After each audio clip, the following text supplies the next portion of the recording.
كلام لا يفهمه إلا العقلاء. المرض نصيب، والعلاج قرار، والزواج نصيب، والطلاق قرار، ووجود أشخاص بحياتك نصيب، والاحتفاظ بهم قرار. فإن لم تمتلك النصيب فأنت تمتلك القرار. عيوب الجسد يسترها متران من القماش، ولكن عيوب الفكر يكشفها أول نقاش. ليس الأمراض في الأجساد فقط، بل في الأخلاق أيضا. لذا إذا رأيت سيء الخلق فادع له بالشفاء، واحمد الله الذي عافاك مما ابتلاه.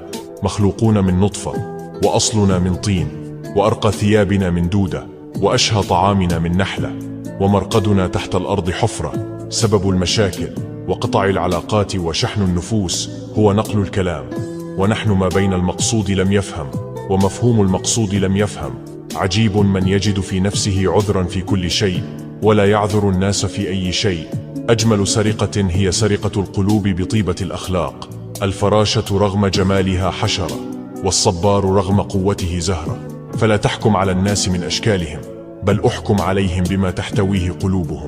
من تكون، فاليوم تمشي وغدا مدفون. اهتمامنا شديد جدا بمسمياتنا في الدنيا، بروفيسور، دكتور، مهندس، معلم.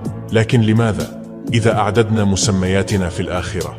الصائمون، القائمون، المتصدقون، الراكعون، القانتون، الذاكرون.